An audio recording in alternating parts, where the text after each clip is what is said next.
Welcome to Gleaming Grammar. Be ahead of the curve. Hello friends, welcome to the channel Gleaming Grammar. I hope you must be doing great.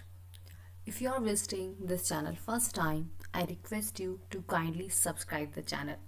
Channel को subscribe करें और bell icon को press करना बिल्कुल भी ना भूलें so that you will get all the notifications at once.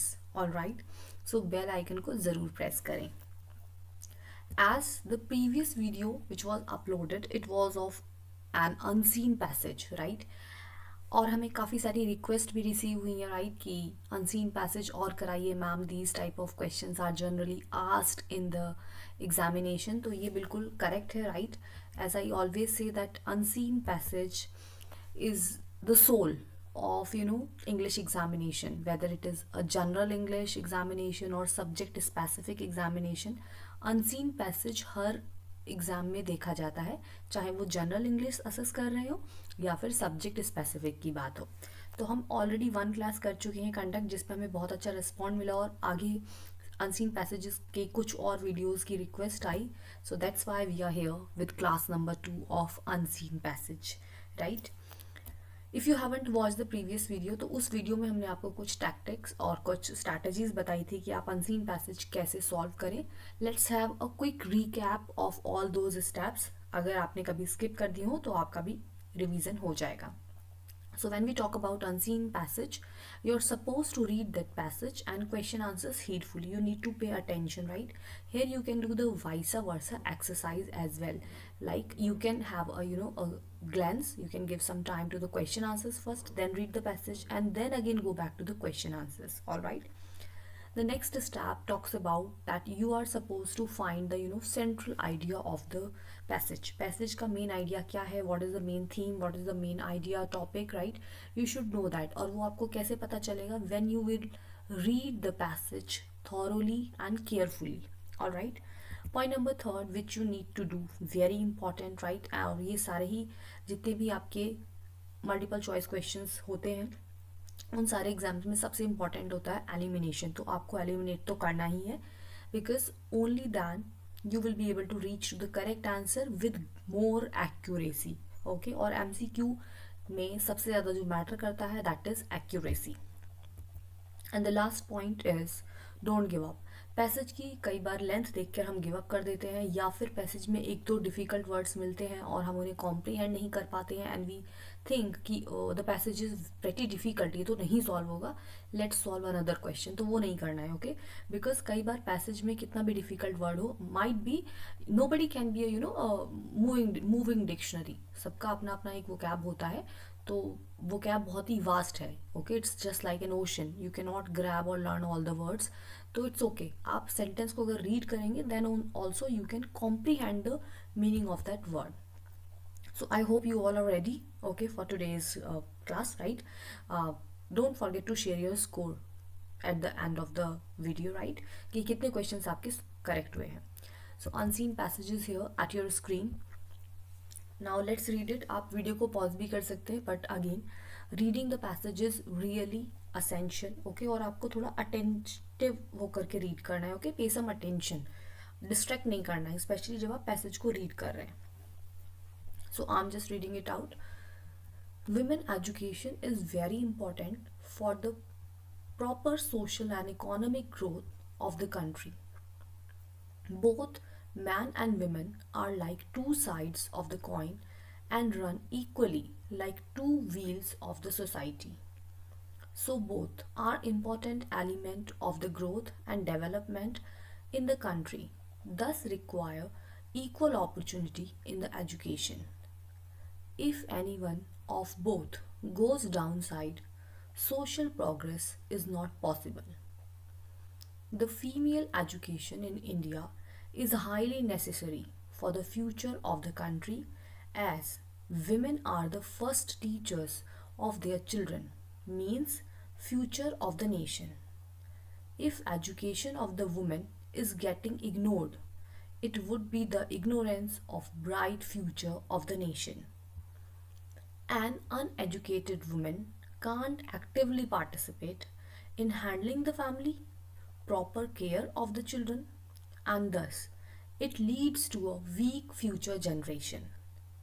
We can't count all the advantages of the women education.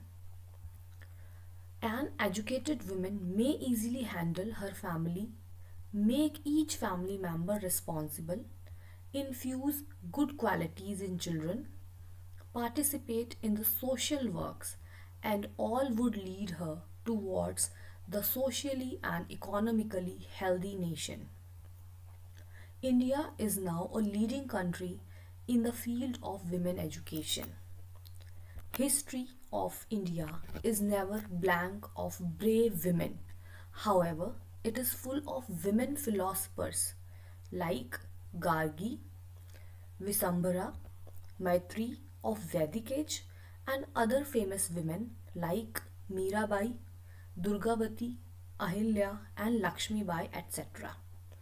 All the famous historical women in India are inspiration for the women of this age. We never forget their contributions to the society and country. So now the passage is read, okay. बहुत ही easy passage है, I must say इसकी जो theme है वो बहुत ही important है, right. Important है एज वेल एज बहुत ही कॉमन है, because these are the topics such as women education, okay, educate the child, save the girl child, okay, and stop the child marriage. These type of topics are very popular क्योंकि regular campaigns इन topics पर चल रहे हैं, right. So ये this passage is also talking about women education, right. क्या क्या उसके advantages होते हैं, right. And in Vedic age there were so many women who contributed, right, in the society, and even the women of today's age यानी कि आज की generation की जो women है वो भी उनसे लर्न कर सकती हैं, they can contribute to the society और to the country, right, to the nation. So basically यहाँ पे विमेन एजुकेशन की बात हुई है. आपको ये I think you must have understood it. Now let's see the questions. So question number 1 is, in which condition development of a nation is possible. Okay, यानी कि कौन सी कंडीशन में जो एक नेशन का डेवलपमेंट है, राइट, वो पॉसिबल है. Now see, as the passage is about women education, okay, so we are just going to see firstly the options.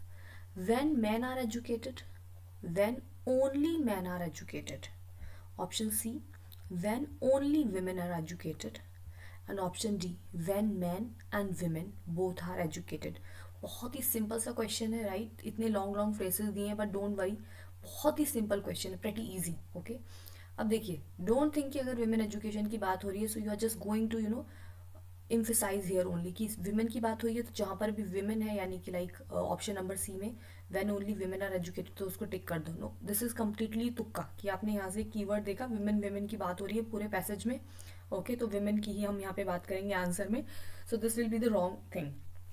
You have to comprehend, okay, कि बात लॉजिकल क्या है, what is the logical thing, okay, what you are getting from the entire passage.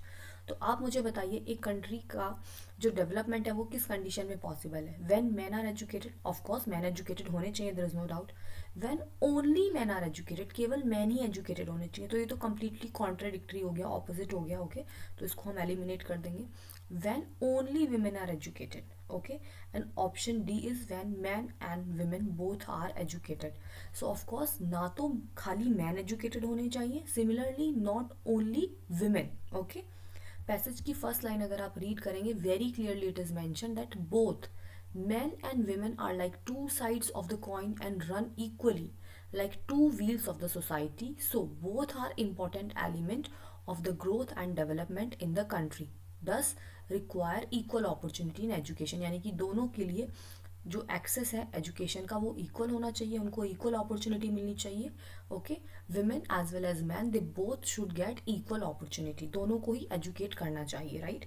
तो man, when man are educated, ये भी eliminate होगा, दोनों को एजुकेट करना है, right, man as well as women.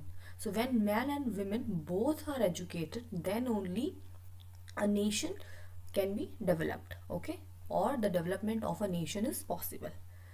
So our option number D is correct. Now let's move ahead and see the question number 2 here at your screen. According to the passage, who is the first mentor of a child? So let me tell you कि पहले क्या होता था कि जो passage है वो काफ़ी इजी होते थे, राइट? जैसे कि मैं आपको बताती हूँ हम कैसे सॉल्व करते थे। आई लाइक यहाँ पे हमने मेंटर देखा, okay, which is something unique word, और you can say the catchy word है। तो हमने मेंटर यहाँ देखा and then we'll start searching mentor. First line में मेंटर है, सेकंड, थर्ड, फोर्थ, नो, कहीं मेंटर नहीं मिला हमें, तो हम मेंटर ही ढूंढेंगे, राइट? ऐसा नहीं करना है, okay? As I told you कि जैसे यहाँ पे पैरा दिया है, para 1, para 2, para 3 and para 4, right? तो आप पैरास को अपने ब्रेन में रखिए कि पैरा 1 में किसकी बात हुई है, right? At least the main idea, and para 2, para 3, para 4, so that आपको पूरा पैसेज दोबारा से रीड ना करना पड़े। Clear? Secondly, don't find the keywords. Keywords नहीं देखने हैं, ओके? कीवर्ड्स आपको तब देखने जब आपको कुछ नहीं समझ आ रहा है। अगर आप पैसेज से लाइक जो पैराग्राफ दिए हुए हैं उन पैराग्राफ से कोरिलेट कर सकते हैं उस क्वेश्चन को, then only read that particular paragraph. Alright, I hope I made the things clear here कि मैं क्या कहना चाह रही हूँ कि आप जो पैराज हैं उनका जो मेन आइडिया है वो अपने ब्रेन में रखिए, और क्वेश्चन को रीड करने के बाद डायरेक्टली उसी पैरा पे चाहिए। जैसे कि अगर मैं बात करूँ जो लास्ट पैरा है, यहाँ पे आप देख सकते हैं कि लास्ट पैरा में मेनली जो ग्रेट वुमेन फिलोसफर्स थी, राइट, इन वैदिक एज, उनकी बात हुई है, और कहा गया है कि जो करंट वुमेन है in this generation, they should also get some inspiration from those women, okay, of that age, ये बात की गई है। And first para, they are simply talking about women education, and they told that men and women they both play a crucial role in the development of a nation. ठीक है, तो आपको ऐसे एक मेन आइडिया अपने mind में set कर लेना है। Now see here, according to the passage, who is the first mentor of a child? So if you have read here in para 2, okay, the female education in India is highly necessary, यानी कि India में female education बहुत ही ज़्यादा ज़रूरी है for the future of the country. Why? As women are the first teachers of their children, means future of the nation, okay? अब देखिए यहाँ पर अगर आप ये लाइन दोबारा से थोड़ा सा मैं आपको रीड करके बताती हूँ, as women are the first teachers of their children, okay? तो यहाँ पे जो मेंटर है ना, मेंटर का मीनिंग जो सेकेंड मीनिंग होता है, it is basically a guide, okay? और अगर आप देखें जो टीचर्स होते हैं, टीचर्स को भी अब टीचर्स नहीं बोलते, okay? We call them like facilitator, because वो सिंपली एक स्टूडेंट को फैसिलिटेट करते हैं, ओके? एक राइट पाथ देते हैं और उस पर उसको एनकरेज करते हैं चलने के लिए, okay? So basically teachers are also facilitator और मेंटर होता है गाइड। तो यहाँ पे जो ये टीचर वर्ड दिया हुआ है, ओके, इसका मतलब मेंटर से ही है, ओके? और कौन है बच्चे का फर्स्ट मेंटर? ऑप्शंस देखते हैं, parents, mother, educated women and man. तो देखिए पेरेंट्स, अगेन हमें अपना जो को रिलेशन है, you can say the feasible thing, the practical things from the real life, वो बहुत ज़्यादा अप्लाई नहीं करनी है, ओके? बहुत ज़्यादा अप्लाई नहीं करनी है, क्योंकि जो हम आंसर्स देते हैं ना वो हम इस पैसेज से देते हैं। क्लियर? इस पैसेज को कॉम्प्रीहेंड करके देते हैं, जनरल वे में नहीं देते हैं। So here it is said कि parents, mother, educated man and women and educated women. So here what do you think कि who is the first mentor? बहुत ही यहाँ पे क्लियरली मेंशन है, वुमेन की बात हो रही है, और आपको भी पता होगा कि जो वुमेन होती है, राइट, घर पर जो वुमेन होती है, it can not be a teacher. The first interaction of a child can not be done with a teacher. For an example, अगर बच्चा 1.5 ईयर का है या 2 ईयर्स का है, तो डेफिनेटली टीचर तो घर पे नहीं आएगी ना। Neither you are sending the child to the school कि आप स्कूल में जाके सीखिए, even if the child is 1 year old. तो कौन फर्स्ट होता है जिसका बच्चे से बहुत ज़्यादा इमोशनल कनेक्शन रहता है, right? So definitely it is mother, okay? Father का भी रहता है, ओके? तो अगर हम फादर और मदर दोनों को इंक्लूड करेंगे तो पेरेंट्स ऑप्शन हो जाएगा, लेकिन पेरेंट्स से ज़्यादा यहाँ पे क्योंकि विमेन को एम्फेसाइज किया गया, विमेन एजुकेशन को एम्फेसाइज किया गया है, तो यहाँ पे पेरेंट्स इनकरेक्ट रहेगा। क्लियर? सिमिलरली मैन की भी बात नहीं हुई है। अब यहाँ पर देखिए आपके पास 2 ऑप्शन बचते हैं, educated women and mother. Again here comes the twist. अगर आप पूरा पैसेज पढ़ रहे हैं तो आपको लगेगा कि विमेन एजुकेशन की बात हो रही है, तो डेफिनेटली बच्चे का जो फर्स्ट मेंटर है वो एक एजुकेटेड वुमेन ही होगी, क्योंकि यहाँ पे पैसेज पे लिखा भी है सीधा सीधा कि as women are the first teachers of their children. और जो टीचर्स होती हैं वो कौन होते हैं? एजुकेटेड होते हैं ना भाई, पढ़े लिखे होते हैं। But no, don't go on the literal, go for the real meaning, okay? Don't go for the literal meaning. जो लिखा है बिल्कुल वही नहीं आपको पढ़ना, try to understand the meaning.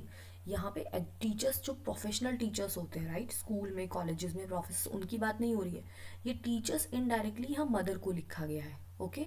यहाँ पे ये जो टीचर है ये मदर के लिए लिखा गया है, क्योंकि जब भी हम टीचर लगाते हैं तो टीचर के साथ हम चिल्ड्रन नहीं लगाते हैं, टीचर्स के साथ हम स्टूडेंट्स लगाते हैं, okay? Teachers and their pupils teachers and their students, okay, or parents and their children, or mother their children, father and their children, father and his children, mother and her children, okay. So that's why यहाँ पे educated woman नहीं आएगा. Clear. So the correct answer will be mother. तो अब again यहाँ पे दूसरा sense भी आप देख सकते हैं. Doesn't matter that whether the mother is educated और नॉट. ओके, अगर मदर एजुकेटेड है तो भी, और अगर इलिटरेट है इन दैट केस ऑल्सो, बच्चे की जो फर्स्ट मेंटर होती है, फर्स्ट टीचर होती है घर पर, जो उनको सिखाती है कि like don't pick your nose, don't put your hands in your mouth, don't touch the electric wires. ये छोटी छोटी चीज़ें जो घर पे बच्चों को सिखाई जाती हैं वो मदर ही सिखाती हैं. तो definitely the mother is the first mentor of a child. Now let's move. काफ़ी लॉन्ग एक्सप्लेनेशन हो गया question number 2. Now see the question number 3. Which initiative can't be taken by an educated woman. My bad. Which initiative can't be taken by an educated woman? Okay, यानी कि कौन से ऐसे initiatives हैं जो एक एजुकेटेड वुमेन के द्वारा नहीं लिए जा सकते. कांट बी पे थोड़ा ज़्यादा फोकस करिए. कांट बी टेकन, नहीं लिए जा सकते. Okay, so if you will read here in para number 2, it is clearly mentioned that an uneducated woman cannot actively participate in handling the family, proper care of the children and so and so. देखिए, an uneducated woman cannot actively participate, ये जो adverb यहाँ add कर दिया है ना, actively, इसने just it is a game changer I will say. क्योंकि द सेंटेंस डजेंट मीन कि जो एजुकेटेड वुमेन है वो कर ही नहीं सकती हैं, फैमिली को हैंडल नहीं कर सकती, प्रॉपर केयर ऑफ चिल्ड्रन नहीं कर सकती. No, they are simply saying कि एक्टिवली नहीं कर सकती. Okay, actively means in the most appropriate manner और in the best manner you can say, right. Let's see the third para. An educated women, जबकि एक एजुकेटेड वुमेन जो है on the another hand can easily handle her family, make each family member responsible, infuse good qualities. Infuse का मतलब होता है instil करना. Okay, instil good qualities, बच्चों में गुड क्वालिटीज इम्बाइब कर सकती हैं, इंस्टिल कर सकती हैं, पार्टिसिपेट कर सकती हैं सोशल वर्क्स में, and all would lead her towards the socially and economically healthy nation. Okay, and definitely जब वो अपना कॉन्ट्रीब्यूशन करेंगी तो nation will be develop, not only economically बल्कि सोशली भी नेशन डेवलप्ड होगा. ओके, सो सी हियर हमें देखना है कि कौन सा इनिशिएटिव है जो एजुकेटेड वुमेन नहीं ले सकती. Care of the children, properly यहाँ पे लिखा है कि वो बहुत अच्छे से कर सकती हैं, right. May easily handle her family, right. So it will not be the answer. हमें फाइंड करना है क्या नहीं कर सकती है educated women. Handling the family कर सकती हैं, बल्कि बहुत अच्छे से कर सकती हैं. यहाँ पे लिखा है easily handle her family. Instil good qualities in the children, तो अभी मैंने आपको बताया इन्फ्यूज़ करना, इम्बाइब करना, इंस्टिल करना. ओके, ये सब सेम सिनोनियम्स हैं. तो बच्चों में गुड क्वालिटीज़ इंस्टिल कर सकती हैं, इम्बाइब कर सकती हैं उनके अंदर. और option D none of the above. तो ऐसा कोई भी ऑप्शन यहाँ पर नहीं है जो एक एजुकेटेड वुमेन नहीं कर सकती, राइट. उसके द्वारा ये इनिशिएटिव नहीं लिया जा सकता. Everything can be done. तो हमारा जो आंसर होगा वो होगा none of the above. Why? Because they can instil good qualities in the children, they can take care of the children, they can handle the family. Okay, so everything can be done. So ऐसा कोई भी नहीं है option इसमें से जो कि educated women नहीं कर सकती. सो नन ऑफ द अबव. ये जो क्वेश्चंस होते हैं ना ऑपोजिट, जिसमें ऑपोजिट आंसर्स मांगे जाते हैं कि कैन नॉट बी डन और विच one is not the opposite, these type of questions a bit complicated, थोड़े से इंट्रिकेट होते हैं क्योंकि हमें थोड़ा ज़्यादा कंफ्यूज कर देते हैं. So what is the like remedy for this? Nothing, only practice. Okay, the more you'll practice the more confident you will be during your examination. Okay, तो प्रैक्टिस आपको सिर्फ करनी है and definitely we are helping you here. Now let's move towards question number 4. How the nation will be benefited by the women education? यानी कि अगर हम women education की बात कर रहे हैं, इतना ज़्यादा फोकस कर रहे हैं, तो ऐसा कौन सा बेनिफिट है, राइट, जो नेशन है वो कैसे बेनिफिट होगा, उसको कैसे एडवांटेज मिलेगा women education से. So again, women education की when we are talking about women education, only women education, because women are lagging behind in education. अभी भी बहुत सारे ऐसे एरियाज हैं जहाँ पे women को एक्सेस नहीं मिलता है एजुकेशन के लिए in comparison to men. Okay, तो they are simply trying to balance it कि if a man is getting opportunity for education, so similarly a woman should also be getting it. एक woman को भी मिलनी चाहिए. तो अगर विमेन एजुकेशन है तो उसका जो नेशन है वो कैसे बेनिफिट हो सकता है, उसको उसका क्या बेनिफिट मिलेगा। नेशन जो है वो सोशली डेवलप्ड होगा, इकोनॉमिक ग्रोथ होगी, इरेडिकेट इनइक्वालिटी या ऑल द अबव। इरेडिकेट का मतलब होता है something you are removing from the root, okay, root से किसी चीज को जड़ से मिटा देना। So you tell me what will be the correct answer here. Look, if we are talking about women education, और अगर विमेन जो है वो एजुकेटेड होंगी तो डेफिनेटली एक कंट्री, एक नेशन जो है वो सोशली डेवलप्ड होगा, ओके, बिकॉज सोशल नॉर्म्स को, because look we man and women almost 50-50 का रेशियो है, right. So if a man is contributing towards the social norms और साथ में विमेन भी कॉन्ट्रीब्यूट करें तो it will be just double, okay. तो सोशली तो डेवलप्ड होगा, इकोनॉमिक ग्रोथ होगी, yes, okay, when the women will be educated they can get more of jobs, okay। जब वो contribute करेंगी नेशन में, right, financially, so definitely economic growth होगी, there is no doubt in that, okay। so a nation will be more strong economically। eradicate inequality यानी कि अगर जो women education है वो देश के अंदर होगी तो जो इनइक्वालिटी है उसको completely रिमूव किया जा सकता है, यस, रिमूव किया जा सकता है, राइट। तो when a woman will be educated, जो इनइक्वालिटी है वो रिमूव हो जाएगी, इरेडिकेट हो जाएगी, क्योंकि अगेन हम दोनों की बात कर रहे हैं कि man should be educated as well as women should be educated and they both should get the equal opportunity, okay। तो ऑफ कोर्स हम इनइक्वालिटी यानी कि जो डिस्क्रिमिनेशन है, जो जेंडर बेसिस डिस्क्रिमिनेशन है, ओके, कहीं कहीं अभी भी बहुत सारी जगहों पर एग्जिस्ट करता है, right, in rural areas particularly, तो उसको हम इरेडिकेट कर सकते हैं, ऑल द अबव। तो डेफिनेटली जो एक नेशन है उसको ये सारे ही बेनिफिट मिलेंगे if he that nation is going to focus on women education. Let's move ahead towards the question number 5। Question number 5 is vocab based questions, vocabulary का क्वेश्चन है ये। Which one is the most appropriate meaning of the phrase to sides of the coin, okay. To sides of the coin का कौन सा सबसे appropriate meaning है। A, completely different, B, different but closely related, C, slightly related, and D, different and not related. Again, as I told you few minutes ago that nobody has that vocab, because vocab is just like an ocean। तो उस पे अपनी grab बनाना, okay, थोड़ा सा difficult हो जाता है अपने उसको ग्रिप करना, बट यस, अगर आपको नहीं पता उस केस में आपको क्या करना चाहिए, you just see the meaning, okay, the word here in the passage, जो भी फ्रेज या वर्ड है उसको सेंटेंस में रीड करिए और उसको कॉम्प्रिहेंड करने की कोशिश करिए। See here, both man and women are like two sides of the coin and run equally like two wheels of the society, okay. So both are important element of the growth and development in the country. So यानी कि man और women की बात हो रही है, right, and they are just like two wheels of the society. तो equality की तो बात हो गई यहाँ पर। आंसर्स आर सेइंग कि कम्प्लीटली डिफरेंट है, दोनों कम्प्लीटली डिफरेंट है। हाँ, डेफिनेटली डिफरेंट है। अगर हम बात करें फिजिकल अपीयरेंस की, तो सो दे आर डिफरेंट, लेकिन यहाँ पे फिजिकल अपीयरेंस की बात नहीं हो रही है। The meaning is very comprehensive, okay. जो मैन एंड वीमेन है वो एक ही कॉइन के दो साइड्स हैं, ओके, यानी कि दोनों इंपॉर्टेंट है। तो दोनों कम्प्लीटली डिफरेंट है तो समथिंग एल्स हो गया, यानी कि फिजिकल अपीयरेंस की बात यहाँ पर हो गई है, जो कि पैसेज कन्वे नहीं कर रहा है। Clear. Different and not related, यानी कि बिल्कुल डिफरेंट है लेकिन रिलेटेड भी है, ओके।